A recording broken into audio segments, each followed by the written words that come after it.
Bismillahirrahmanirrahim. Assalamualaikum warahmatullahi wabarakatuh. Alhamdulillah wa syukurillah, wassalatu wassalamu ala rasulillah wa ala alihi wa sahbihi wa mawalah. Segala puji bagi Allah Subhanahu wa taala yang dengan rahmat dan karunia-Nya sehingga kita dapat berkumpul di tempat yang berhana ini dalam rangka aksi nyata modul 1.4 diseminasi budaya positif calon guru penggerak angkatan 10 Kabupaten Pasangkayu. Salawat serta taslim tidak lupa pula kita aturkan kepada Nabiullah Muhammad SAW beserta para keluarga, sahabat dan umat hingga akhir zaman. Yang kami hormati, kami muliakan Bapak Kepala Sekolah SMP Negeri 2 Pembalamutu yang sudah mengizinkan kami, mempersilahkan kami untuk memaparkan diseminasi budaya positif dalam rangka aksi nyata modul 1.4 sebagai CGP Angkatan 10 Kabupaten Pasangkayu. Terima kasih Pak, kami diizinkan untuk mempresentasikan apa yang akan kami terapkan, apa yang akan kita terapkan nanti di sekolah ini, itu budaya positif. Dan yang kami hormati pula Bapak Ibu Dewan Guru yang sempat hadir. Maaf kami menyita waktunya sebentar Bapak Ibu. Mudah-mudahan di pertemuan kita hari ini dapat mengubah paradigma berpikir kita untuk menciptakan budaya positif di sekolah kita yang tercinta ini. Baik, mohon izin Pak, saya berdiri.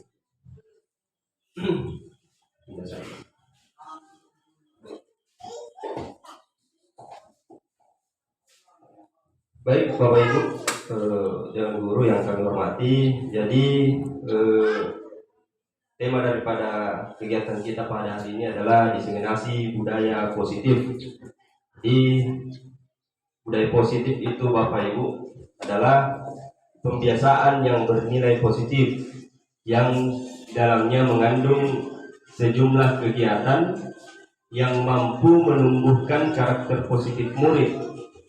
Kebiasaan yang sudah membudaya akan berjalan dengan sendirinya baik ketika dalam pengawasan maupun tidak. Oleh karena itu perlu adanya motivasi intrinsik atau motivasi dari dalam diri setiap warga sekolah. Jadi warga sekolah itu Bapak Ibu, kepala sekolah, dewan guru, staf, bujang, murid, orang tua siswa, komite itu adalah semua warga sekolah. Itu motivasi intrinsik ini merupakan kemampuan diri sendiri untuk menangani masalah yang dihadapi dengan bertanggung jawab. Budaya positif sangat diperlukan oleh sekolah agar dapat memberikan lingkungan yang nyaman dalam proses pendidikan.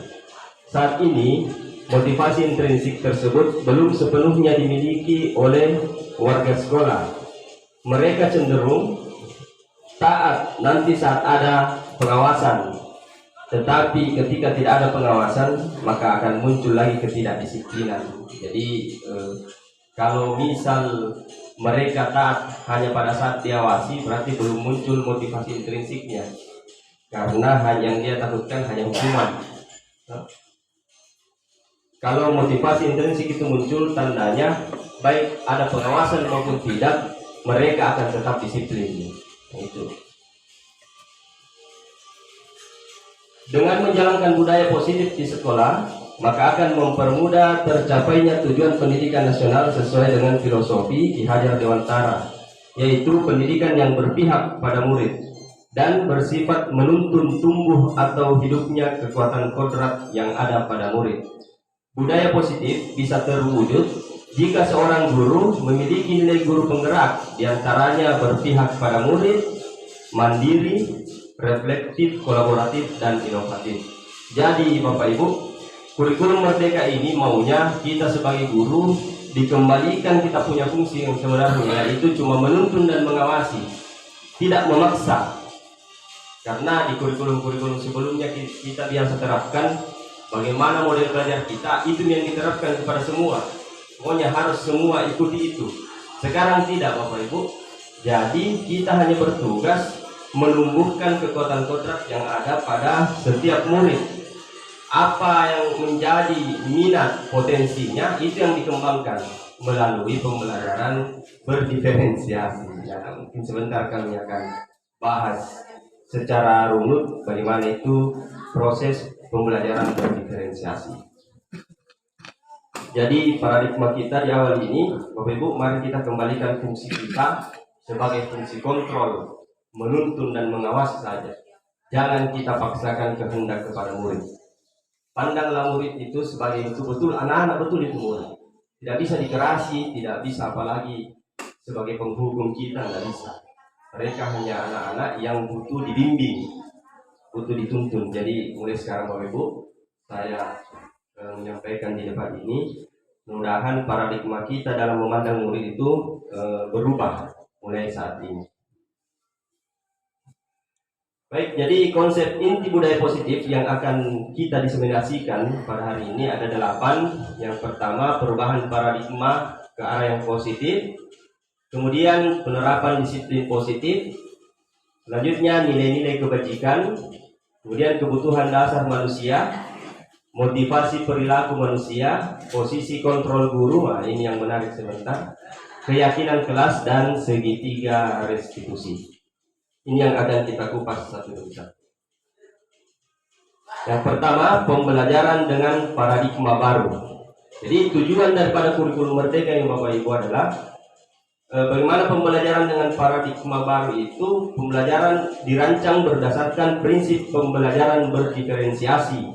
Sehingga para peserta didik belajar sesuai kebutuhannya berdasarkan tahap perkembangan sesuai teori psikologi untuk mewujudkan profil pelajar Pancasila. Profil pelajar Pancasila Bapak Ibu seperti yang ada di atas itu terdiri dari 6 elemen. Kalau kita mau hafal gampang saja. Hafal saja akronimnya. Makan roti manis.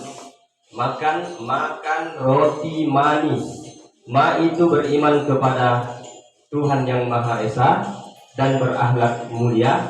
Kan itu berkebinekaan global. Ro itu gotong royong. Ti itu kreatif. Ma itu mandiri. Dan nis itu adalah bernalar kritis. Jadi ingat ini, makan roti manis. Supaya gampang kita hafal. 6. Makan roti manis. Itulah profil pelajar Pancasila yang menjadi tujuan pokok kurikulum merdeka, supaya murid menjadi manusia yang memiliki profil pelajar Pancasila. Itu.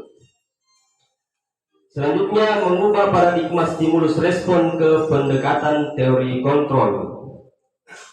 Kalau stimulus respon Bapak Ibu, kadang kita menganggap realita kebutuhan kita sama, sehingga proses yang kita jalankan itu saja stagnan. Teori kontrol yang sebenarnya adalah realita kebutuhan kita berbeda. Jadi pemahamannya kita main di sini kalau kita menganggap kita ini berbeda. Yang kedua, semua orang melihat hal yang sama. Kalau teori kontrolnya, setiap orang memiliki gambaran yang berbeda. Banyak-banyak kita refleksi dan klarifikasi di sini. Yang ketiga, kita mencoba mengubah orang agar berpandangan sama dengan kita. Nah, ini terkesan memaksa kadang tuh, oh ini harus sama saya. Tetapi teori kontrolnya itu kita berusaha memahami pandangan orang lain tentang dunia. Dibiarkan dia eksplor, elaborasi, bagaimana mereka mengeluarkan unek-uneknya, itu kita pahami. Kemudian perilaku buruk dilihat sebagai suatu kesalahan. Nah ini termasuk saya juga. Pokoknya kalau buruk nih kelakuannya anak-anak, pasti kita sudah cap salah ini. Tapi teori kontrolnya mengatakan semua perilaku pasti memiliki tujuan. Kalau anak-anak malas sholat atau anak-anak sering berkelahi, pasti ada yang mendasari kenapa dia selalu bermasalah itu. Ditanyakan nih, apa masalahnya? Pasti ada tujuannya. Orang lain bisa mengontrol saya dan sebaliknya. Teori kontrolnya hanya Anda yang bisa mengontrol diri Anda, tidak orang lain. Ini makanya jangan dipaksakan kehendak sama orang. Baik antara pimpinan atasan dengan bawahan, baik itu antara rekan sejawat, apalagi guru terhadap murid. Jangan dipaksakan. Kemudian pemaksaan ada pada saat bujukan gagal.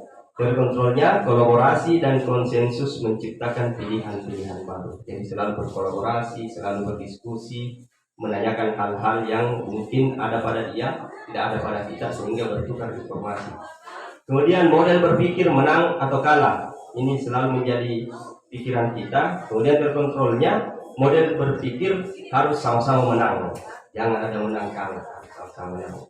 Inilah yang mengubah paradigma stimulus respon ke pendekatan teori kontrol. Jadi ke negatif, mari kita berpikir lagi ke positif agar pikiran kita terbuka sehingga mengambil kebijakan dengan sesuai dengan kebutuhan murid.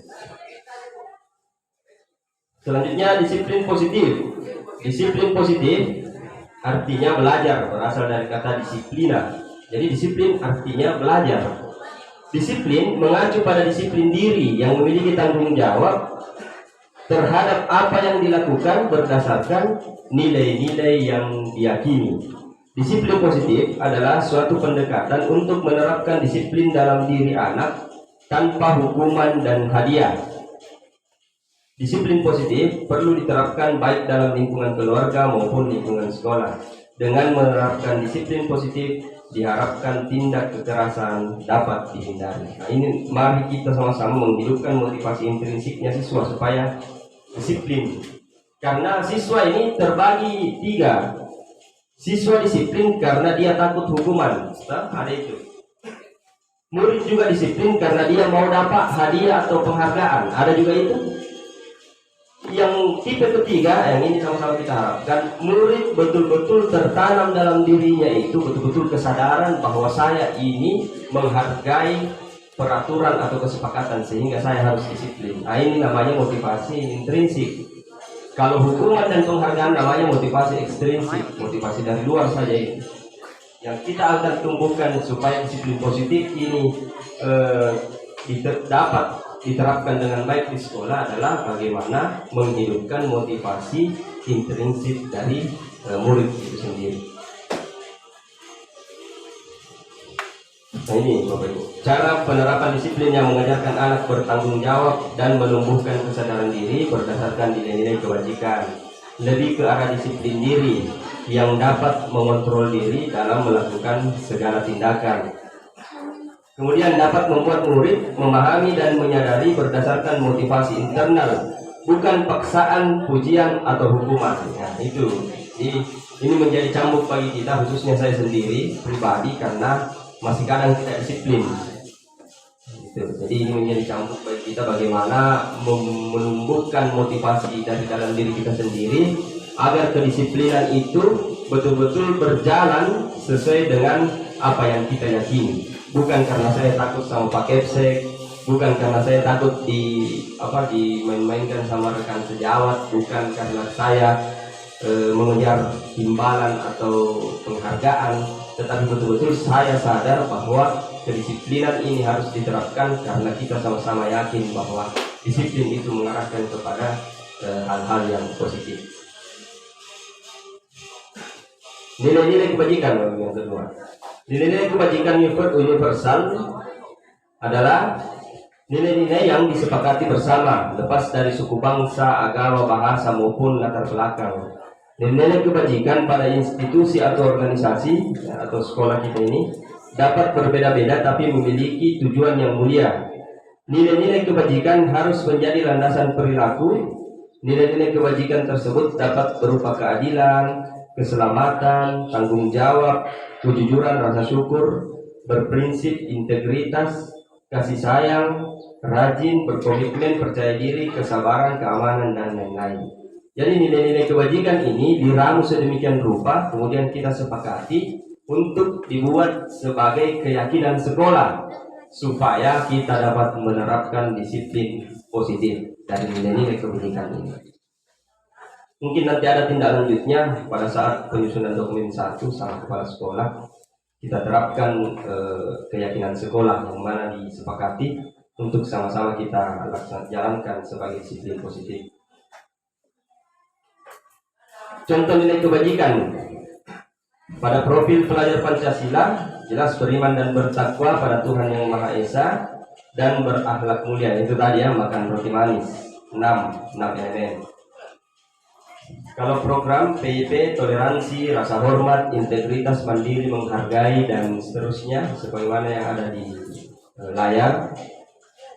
Kemudian keterampilan hidup atau life skill, dapat dipercaya, lurus hati, pendengar yang aktif, tidak merendahkan orang lain, dan memberikan yang terbaik dari diri. Ini contoh nilai kebajikan institusi yang mana mau kita sepakati untuk dijadikan keyakinan sekolah supaya meningkatkan kedisiplinan kita semua. Selanjutnya Bapak Ibu, budaya positif yang ketiga, kebutuhan dasar manusia. Ya. Semua manusia ini Bapak Ibu punya kebutuhan dasar. Jadi ada 5 kebutuhan dasar yang dipelajari pada modul ini. Yang pertama, kebutuhan bertahan hidup. Kebutuhan bertahan hidup itu apa Bapak Ibu? Ya, makan, rumah, pakaian, lingkungan sekitar, itu semua kebutuhan bertahan hidup. Pernahkah Bapak Ibu menanyakan satu-satu murid ini pada saat yang pertama, "Nak, apakah kamu sudah makan? Nak, bagaimana kondisi rumahmu? Nak, bagaimana kondisi lingkunganmu? Nak, bagaimana sepatumu, pakaianmu?" Pernahkah kira-kira kita tanyakan Bapak Ibu? Kayaknya. Karena salah satu saja dari 5 kebutuhan ini tidak terpenuhi Bapak Ibu, bagaimanapun model atau metode cara kita mengajar itu tidak akan sampai. Bayangkan kalau anak-anak belajar dalam keadaan lapar, tidak mungkin sampai tujuan pembelajaran. Makanya ini sekali-sekali lah kita tanyakan, apalagi yang jam pertama ini.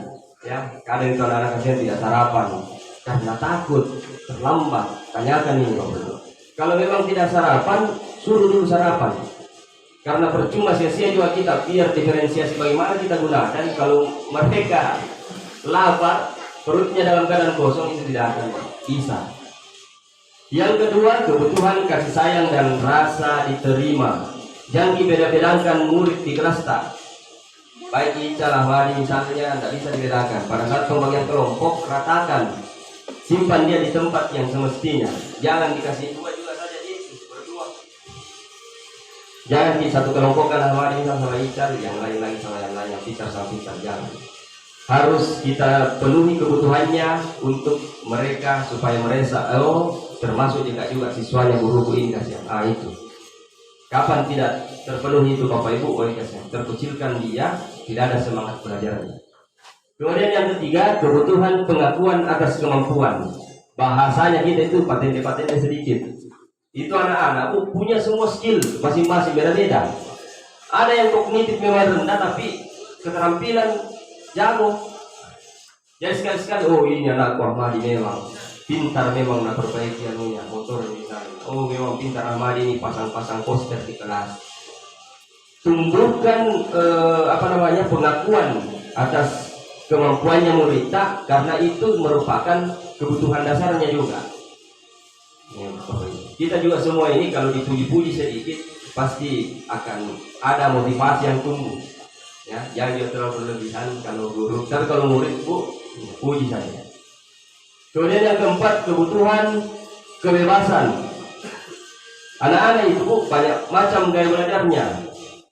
Ibu Nasr kemarin pada saat ada tugas saya yang pertama tadi itu, beliau bilang pantas ada anak-anak yang biasa turun di bawah menulis di lantai misalnya, atau mendekati gurunya menulis.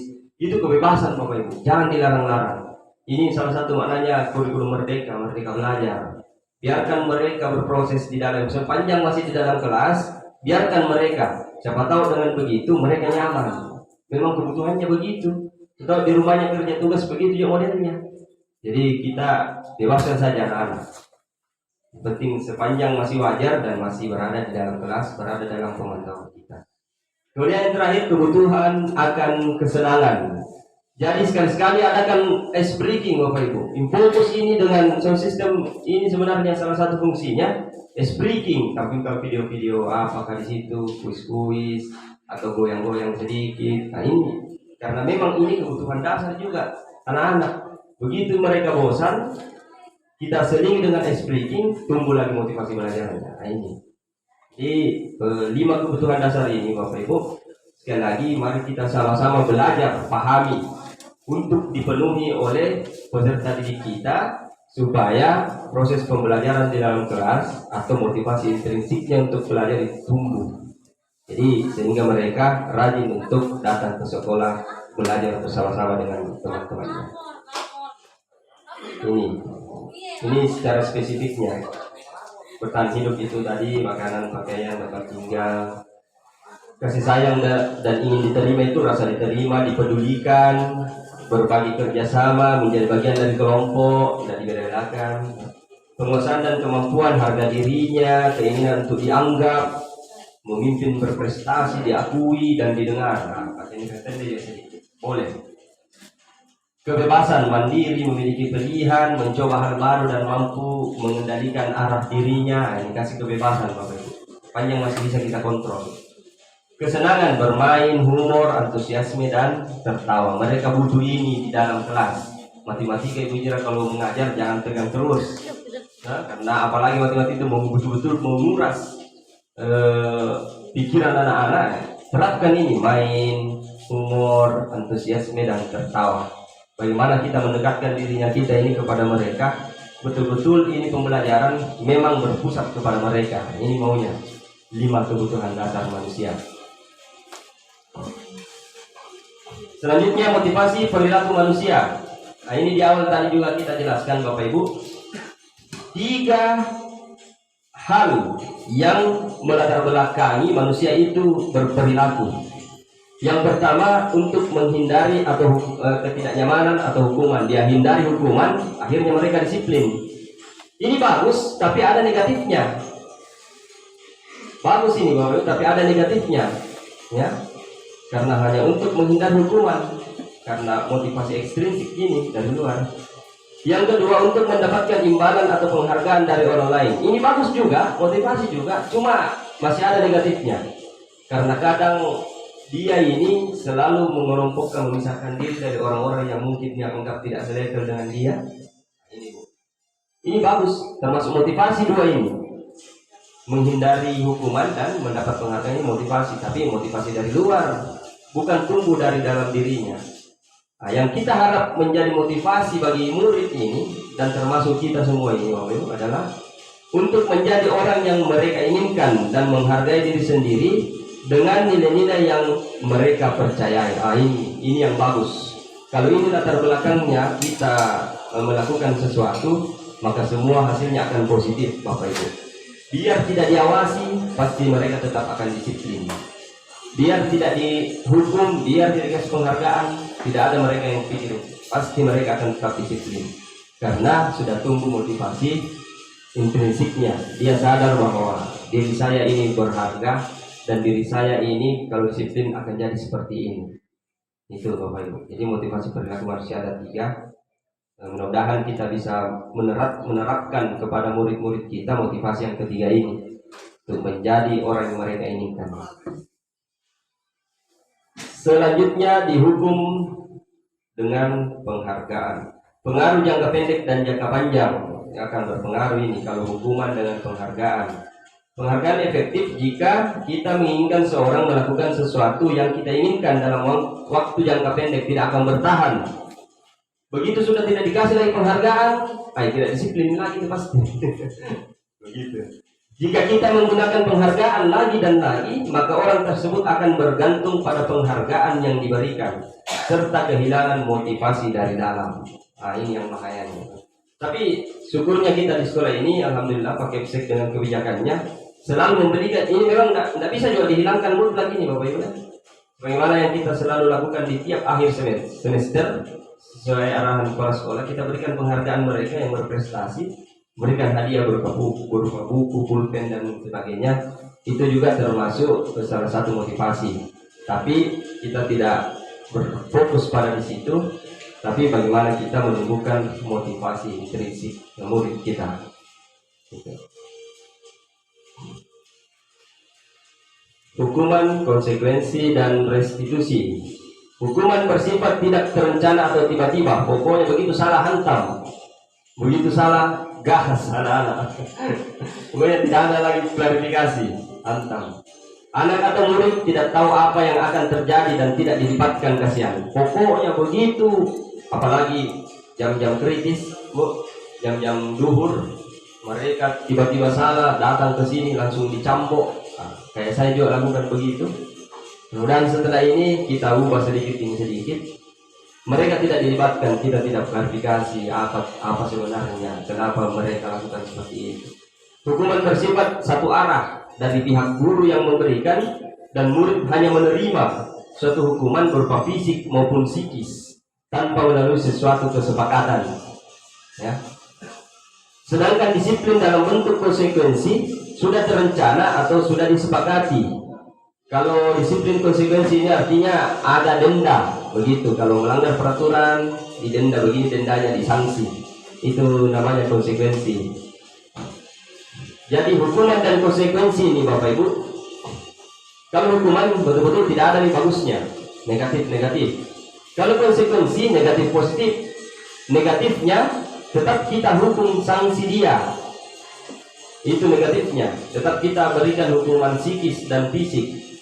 Tetapi positifnya juga supaya mereka bisa disiplin menaati peraturan atau keyakinan sekolah. Nah, masih ada positifnya. Jadi ini positif negatif konsekuensi. Tapi di dalam budaya positif ini Bapak Ibu, hukuman dan konsekuensi diharapkan tidak diterapkan di sekolah. Yang perlu diterapkan adalah namanya restitusi. Sebagaimana yang kami contohkan pada saat ada siswa-siswa siapa? Juwita sama siapa itu kemarin yang baku kata-katai di WA. Nah, itu kami restitusi sebenarnya itu di situ. Tidak ada hukuman dikasih, tetapi bagaimana restitusi itu Bapak Ibu? Memanggil murid, memvalidasi menstabilkan identitasnya, ditanya apa kesalahanmu nak, kemudian divalidasi tindakan yang salahnya, ditanya kira-kira salah itu yang kau lakukan nak? Pasti dia bilang iya Bu, salah. Kemudian ditanyakan keyakinannya, nak kira-kira sesuai tidak dengan prinsipmu itu sebagai murid melakukan ini? Pasti dia bilang tidak Bu, saya lakukan itu karena emosi apa. Itu namanya restitusi. Jadi mereka mengetahui kesalahannya, mereka dapat menemukan solusi atas masalahnya sehingga dia meminta maaf, dan mereka akan menjadi murid yang berkarakter kuat dan mampu kembali bergaul bersama teman-temannya dengan keyakinan yang baru bahwa mungkin memang saya salah, tidak akan saya lakukan lagi seperti itu. Itu namanya restitusi. Jadi betul ini yang apa yang ada dalam modul 3 memang ini yang sering kita lakukan ini. 2, hukuman dan konsekuensi. Ini yang selalu kita lakukan. Justru restitusi yang menjadi fokus utama kita ini tidak pernah kita lakukan. Jadi hukuman negatif-negatif, konsekuensi negatif-positif, restitusi positif-positif.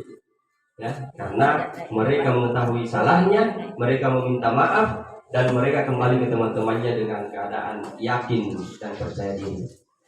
Itu yang dimaksud restitusi. Saya kira ini ya lebih spesifik lagi terkait dengan penghargaan menghukum.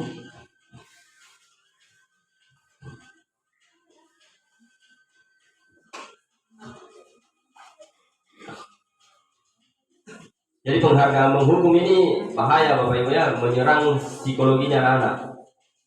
Penghargaan tidak efektif juga, ini betul-betul memiliki dampak yang negatif. Padahal kalau kita lihat selama ini penghargaan itu pasti positif, ternyata tidak Bapak Ibu ya. Justru kalau kita berikan penghargaan, ada psikis yang tercederai di situ. Misal Ahmadi ranking 1 5 bukunya, Ical ranking 2 3 bukunya. Itu memang sama-sama dapat penghargaan, tapi Ical pasti merasa wah 3 buku ini memang penghargaan, tapi masih ada dampak negatif yang ditimbulkan dari penghargaan itu. Penghargaan juga dapat merusak hubungan. Nah itu tadi seperti yang dijelaskan ya, karena sering mendapat penghargaan, dia menyisihkan diri, kemudian memandang rendah teman-temannya karena dia dapat penghargaan. Penghargaan juga mematikan kreativitas. Mereka menganggap bahwa sudah, saya ini sudah berada di puncak, apalagi yang mau saya kejar, tidak ada lagi. Seperti itu penghargaan. Ini saya tidak terlalu panjang di sini, mudah-mudahan sudah bisa dipahami. Baik Bapak Ibu, saya ingin mengajak Bapak Ibu semua untuk mencermati kasus di atas ini, supaya bisa kita carikan solusinya bersama-sama. IPA kurang menguasai pelajaran matematika, sehingga pada saat pelajaran tersebut berlangsung, dia lebih banyak berdiam diri atau menggambar di buku pelajarannya. Ada begini, Bu Hijrah? Ada kayak begini. Pada saat guru matematikanya, Ibu Hijrah menanyakan pertanyaan, IPA menjadi gugup dan tak sengaja menjatuhkan tasnya dari kursi, serta tiba-tiba menjadi gagap pada saat berupaya menjawab. Seluruh kelas pun tertawa, melihat perilaku IPA yang berbicara gagap dan terkejut tersebut kaget. Ibu Hijrah pada saat itu membiarkan teman-teman IPA menertawakan IPA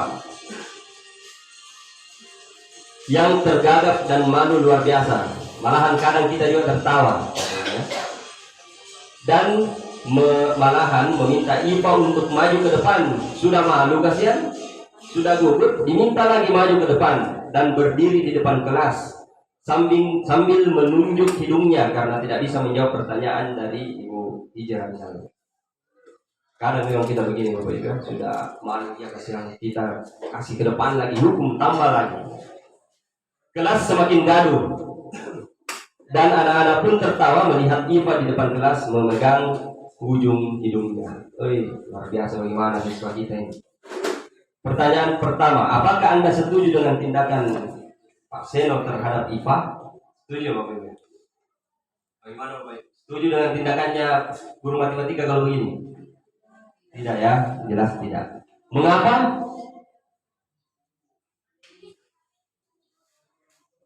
Ya karena mempermalukannya murid, menyerang psikologinya.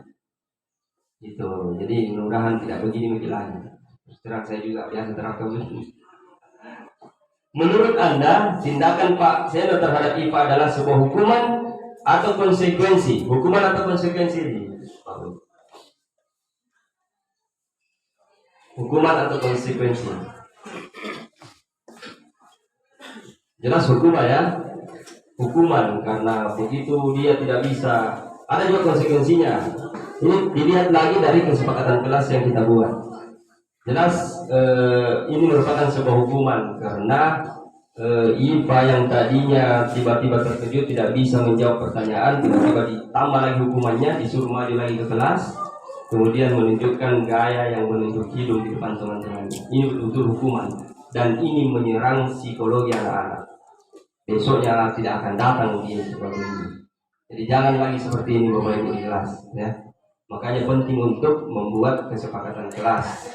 Nanti akan kita lanjutkan di pembahasan selanjutnya.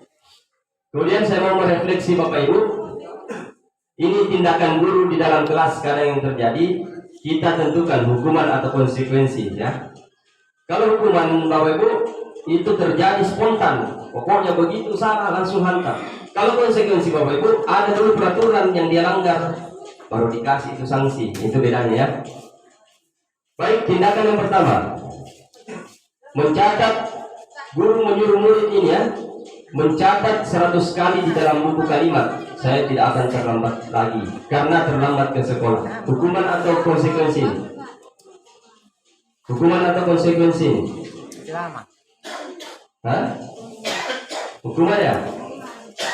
Saya tidak akan terlambat lagi. Berarti muridnya ini terlambat melanggar peraturan. Berarti konsekuensi. Konsekuensi ada aturan yang dilanggar. Tindakan yang kedua, murid lari mengelilingi lapangan basket 2 kali karena terlambat hadir di sekolah. Hadir di sekolah, mengelilingi lapangan basket 2 kali. Saya kira ini hukuman ini ya, terlalu kayaknya. Kemudian murid diminta push up 15 kali karena tidak menggunakan masker di sekolah. Hukuman ya.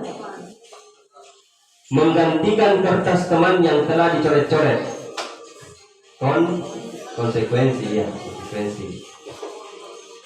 Membersihkan tumpahan air di meja tulis karena tersenggol pada saat belajar ya. Konsekuensi kayaknya. Konsekuensi sifatnya biasa ringan, hukuman berat. Murid disuruh untuk tidak mengenakan sepatu seharian di sekolah, karena tidak mengenakan sepatu hitam. hukuman, menyerang psikisnya juga ini, fisik dan psikis dia serang ini. Jelas murid malu kalau begini. Lari mengelilingi lapangan basket 2 kali karena terlambat 10 menit pada mata pelajaran PJOK. Hukuman ya, hukuman karena kita serang juga fisik dan psikis. Ini tindakan seperti ini perlahan-lahan kita hilangkan karena tidak sesuai dengan tujuan kurikulum Merdeka. Itu ya, Bapak. Nah ini. Jadi konsekuensi itu Bapak Ibu termasuk juga disiplin tapi masih ada negatifnya. Identitas gagal itu, hukuman itu yang kita berikan kepada murid itu sebenarnya adalah identitas gagal. Tidak ada dalam aturan yang sebenarnya seperti itu. Tidak ada yang selalu menghendaki yang begitu sebenarnya. Tetapi karena situasi dan kondisi ya kadang kita terapkan sesuatu yang menyakitkan harus terjadi. Ini yang terjadi ya. Tidak nyaman untuk murid dalam jangka panjang. Dia ingat terus ini. Korban mendapatkan keadilan. Murid atau anak akan tersakiti. Ini dihindari karena ini dampaknya. Korban yang mendapat keadilan, sedangkan pelaku kasihan tidak ditanyakan apa latar belakangnya dia melakukan seperti itu. Jadi mudah-mudahan terbentuk paradigma kita untuk menghilangkan sedikit demi sedikit ini hukuman. Kemudian identitas sukses atau disiplin itu Bapak Ibu 2, konsekuensi dan restitusi. Konsekuensi termasuk disiplin ini karena ada positifnya. Sesuatu harus terjadi, ada denda yang harus dia bayar. Itu konsekuensi. Tidak nyaman untuk murid untuk jangka waktu pendek. Masih ada ketidaknyamanan, tapi ini mengajarkan dia bagaimana supaya lebih disiplin lagi.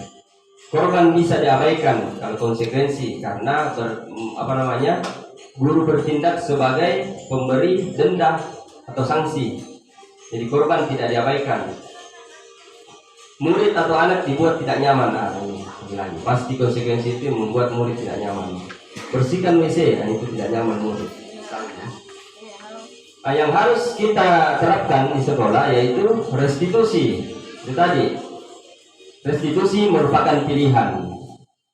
Menguatkan murid atau anak dalam waktu panjang, jangka panjang. Korban mendapatkan ganti. Disuruh misalnya robek bukunya Ical, Ahmad disuruh ganti bukunya, gantina tanpa ada hukuman konsekuensi di situ. Murid atau anak mendapatkan penguatan. Tidak bisa begitu lagi. Ini tidak sesuai dengan dirimu sebenarnya. Jangan begitu lagi, nak ya. Lebih kepada nasihat. Tapi murid juga mengetahui salahnya. Murid juga mengetahui solusi membayar kesalahannya seperti apa, itu restitusi. Dan murid juga mendapatkan penguatan karakter dari guru. Nah inilah yang harus diterapkan Bapak Ibu dalam rangka bagaimana kita menyikapi permasalahan yang sedang dihadapi oleh murid. Gitu.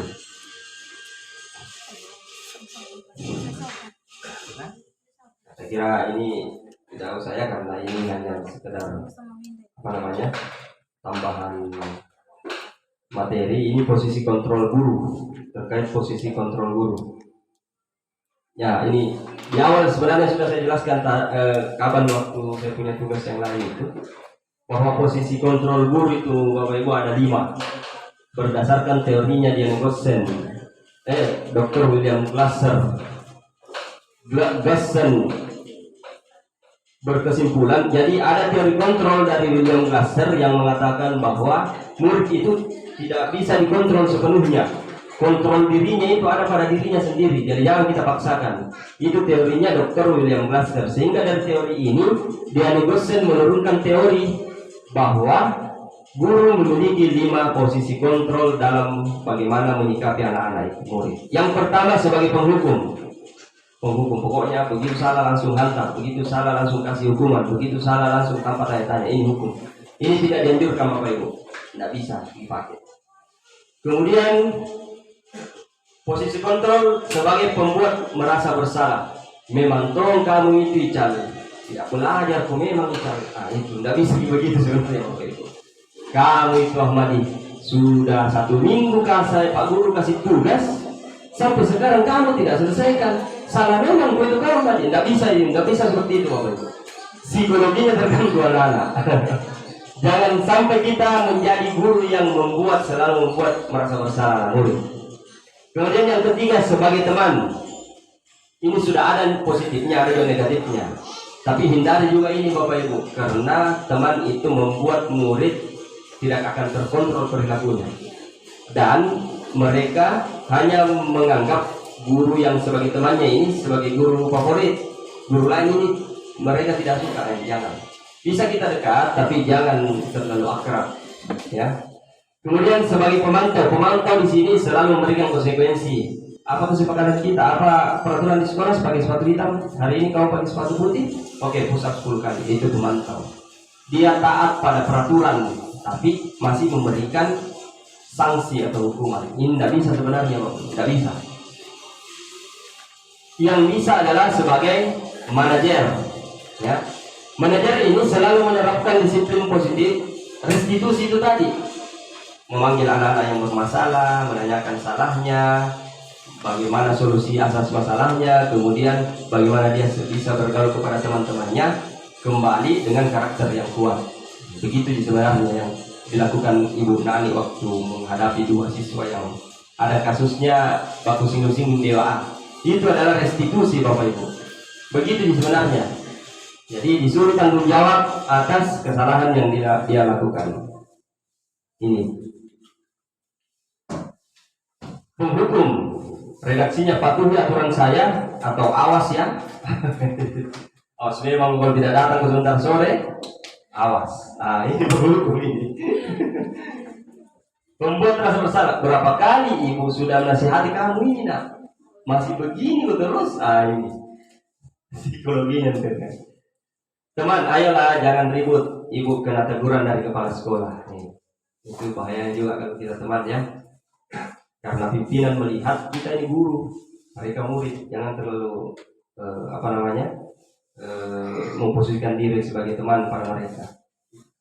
Pemantau, konsekuensinya apa? Dia selalu taat aturan ini. Kemudian sebagai manajer, apakah kamu tahu kesalahanmu? Bagaimana cara memperbaikinya? Begitu kayak kemarin, minta maaf, tidak saling menyinggung, baku peluk, selesai persoalan Bapak Ibu. Begitu saja. Kalau misal ada kesalahan yang misal Ical sama Ahmadi berkelahi, terlepas kancing bajunya 3 Ical, bagaimana penyelesaiannya? Ahmadi harus menjahit itu bajunya Ical, begitu sih.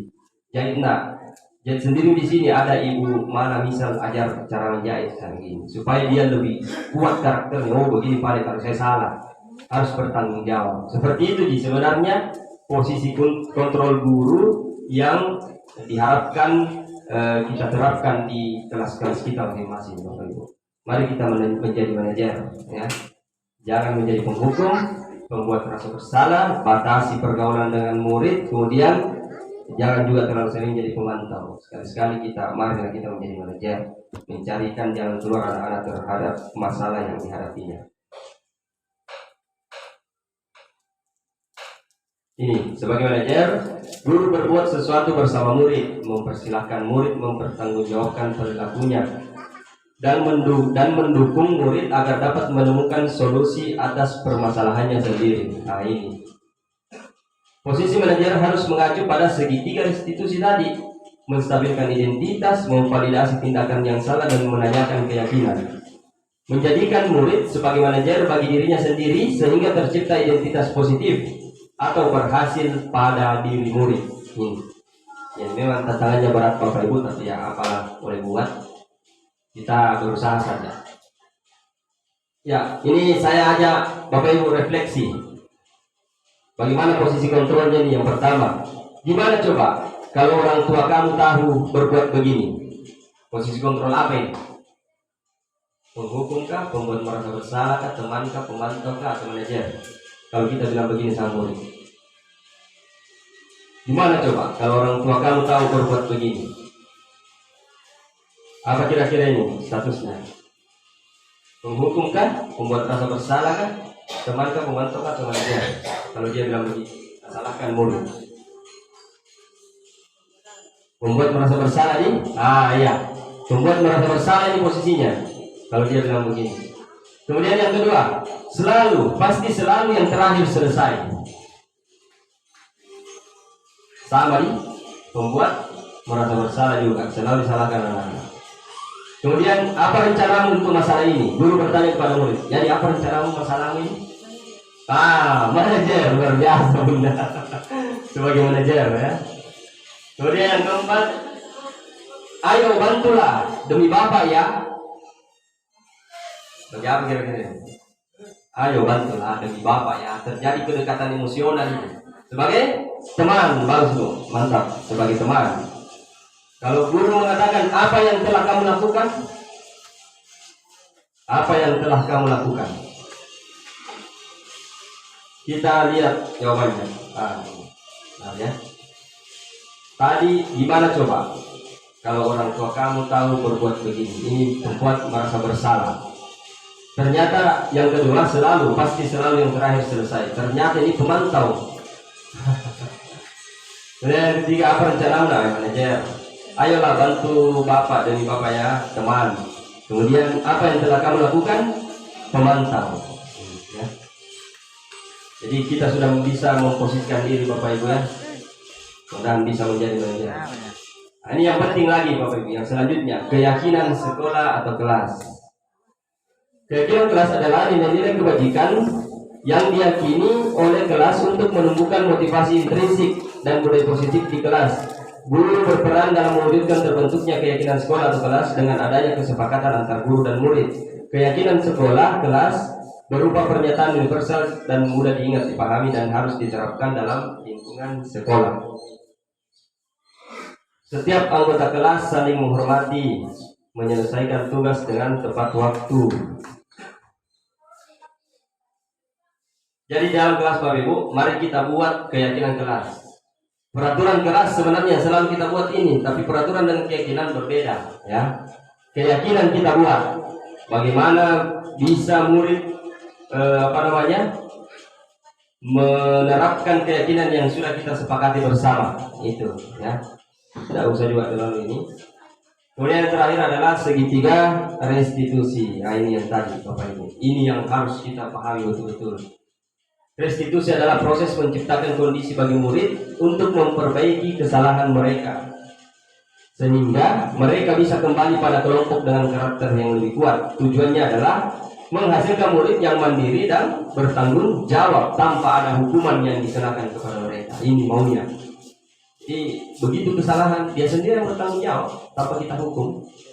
Tahapannya ini Bapak Ibu, menstabilkan identitas. Maksudnya menstabilkan identitas, tanyai apa masalahmu nak? Bu, saya tarik bajunya apa? Karena dia ejek-ejek kan. Nah, itu menstabilkan identitas manusiawi. Jadi bilang begitu juga, iya nak. Saya saja, seandainya saya juga ditarik bajuku, nak, pasti saya begitu juga. Nah, gitu. Kemudian validasi tindakan yang salah. Maksudnya ini ditanyakan kepada murid, kira-kira nak, apa yang kamu tadi lakukan itu betul-betul betul-betul itu prinsipmu, betul-betul itu kamu itu? Pasti dia bilang, tidak bu, emosi kata tadi bu, karena dia nggak diejek. Nah itu namanya validasi tindakan yang salah. Dia mengakui kesalahan, tetapi dia mengembalikan kepada dirinya bahwa tidak mungkin saya lakukan begitu kalau tidak emosi. Namanya validasi tindakan yang salah. Kemudian tanyakan keyakinannya. Jadi nak, kira-kira seperti apa dirimu yang sebenarnya itu? Sebenarnya seharusnya saya bu, ya lebih tahan diri sedikit bu. Mungkin saya bisa cerita dulu sama dia bu, kenapa bisa begini. Ini namanya menanyakan keyakinan. Kembali keyakinan positif dalam dirinya. Di sini disusupi.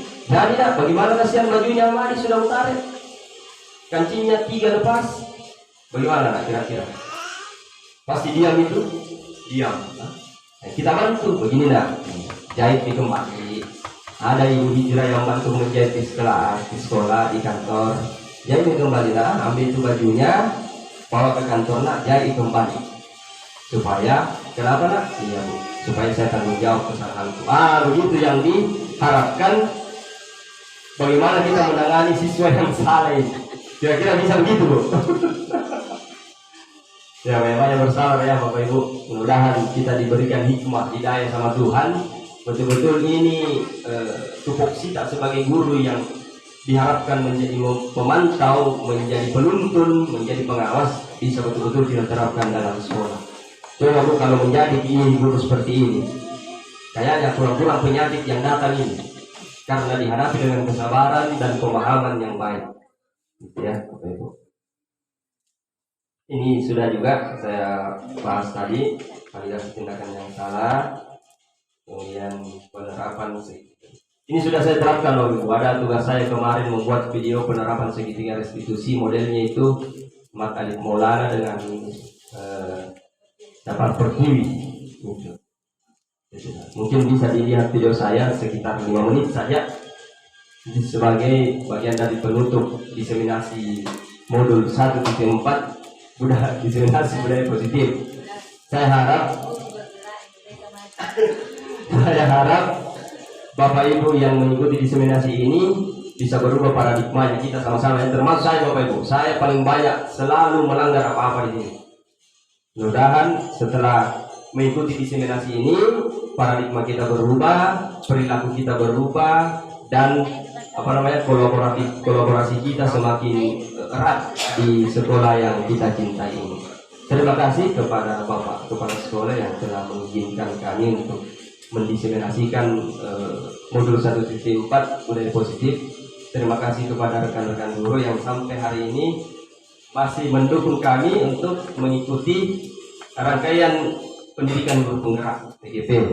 Kalau bukan kita semua Bapak Ibu dan Kepala Sekolah, mungkin saya sudah mundur ini, namanya sekali tugasnya. Tapi tidak Ibu, justru saya memberikan motivasi kepada kita.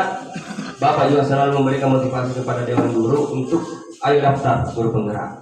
Apalagi ini sudah ada teman yang yang dahulu menjalani ini, pasti akan terasa mudah Bapak Ibu ketika kita mendaftar dan lulus menjadi guru penggerak. Insya Allah kami akan bantu ya. Insya Allah siap nih Ibu Malang angkatan 12, Ibu Lina, Ibu Ulas, Pak Oni, Ibu Wanti, Ibu Arma, Ibu Hijrah, Ibu Meni, Ibu Fitria, dan Ibu Hasrian. Mudah-mudahan. Terakhir, mari kita saksikan satu video saja untuk supaya kita bisa lebih memahami bagaimana itu penerapan restitusi.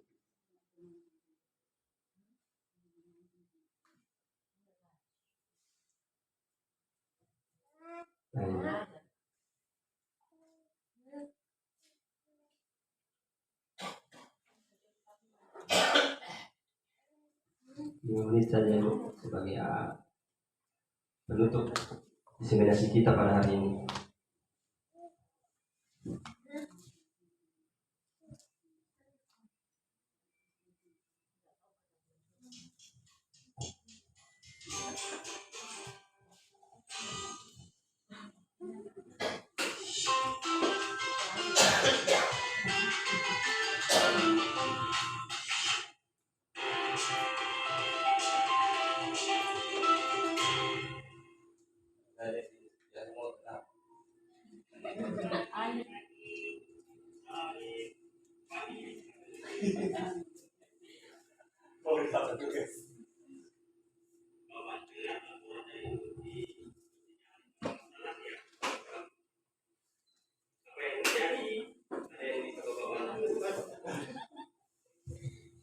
Iya Pak, tadi waktu saya naik ke kelas, tiba-tiba ada berlari dan menyusul saya. Akhirnya, buku yang saya pegang jatuh berhamburan di lantai. Maaf, tapi kamu sangat semangat dan Iya Pak, tentu saya marah. iya, Bapak juga pasti akan marah dengan kemungkinan seperti itu. Ya, wajarlah. Terus, setelah itu apa yang kamu lakukan? Saya langsung membalasnya dengan mengambil topi azam dan membuangnya ke lumpur yang ada di depan taman. Oh, pasti kamu lakukan itu karena alasannya ya. Iya Pak, saya marah karena harus membuang buku yang sedang di lantai. Wah, berarti kamu yang tidak sesuai dengan krisis kamu. Kalau boleh tahu, kamu masih ingat tidak keyakinan kelas yang sudah kita sepakati bersama? Iya Pak, saya ingat. Terus, kira-kira keyakinan apa yang semestinya kamu yakini atas kejadian ini? Saya harusnya lebih bertanggung jawab dan menghargai orang lain, Pak. Betul. Harusnya kamu bisa bersabar dan memperhatikan tidak dulu sebelum bertindak. Siapa tahu akan tidak sengaja menyinggung kamu. Ya, Pak. Saya menyesal dan minta maaf. Nah, terus sekarang kamu pergi temui Adam dan minta maaf kepada dia. Kalau bisa, topinya yang kotor itu ambil dan bawa ke sumur untuk kamu cuci ya. Ya, Pak. Saya akan melakukan apa yang Bapak bilang.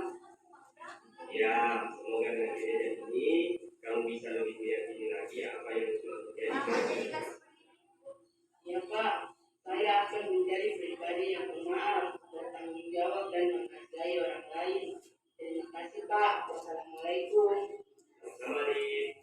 Nah, itu ya Bapak Ibu. Contoh penerapan segitiga restitusi di mana posisi kontrol kita sebagai manajer. Nah, itu saja. Kira-kira bisa kita itu Bapak Ibu. Dengan emosi kadang yang tidak stabil, tiba-tiba kita hadapi tangani siswa yang bermasalah. Kira-kira ya, mudah-mudahan perlahan-perlahan kita terapkan ini. Ini kasus 2. Baik, mungkin seperti itu saja. Terima kasih sekali lagi kepada Bapak Kepala Sekolah yang telah memberikan kesempatan untuk kami mendiseminasikan budaya positif ini, dan kepada rekan-rekan guru beserta staf yang sempat hadir. Sekali lagi terima kasih dan tolong beri dukungan kepada kami untuk tetap menjalani PGP ini dengan baik. Mudah-mudahan bisa selesai 10 modul karena pada saat ini kami sudah masuk ke modul yang kelima. Sudah mulai di puncak. Ya, jadi 5 modul lagi sampai akhir Oktober baru selesai, tanggal 29 Oktober selesai. Selamat. Jadi begitu Bapak Ibu, sekali lagi terima kasih. Semoga apa yang kita kerjakan, apa yang kita saksikan tadi bisa kita terapkan dalam diri kita masing-masing, dan semoga SMP Negeri 2 Pemalamoto menerapkan budaya positif secara keseluruhan terhadap semua keluarga sekolah. Kami akhiri, billahi taufiq wal hidayah. Wassalamualaikum warahmatullahi wabarakatuh.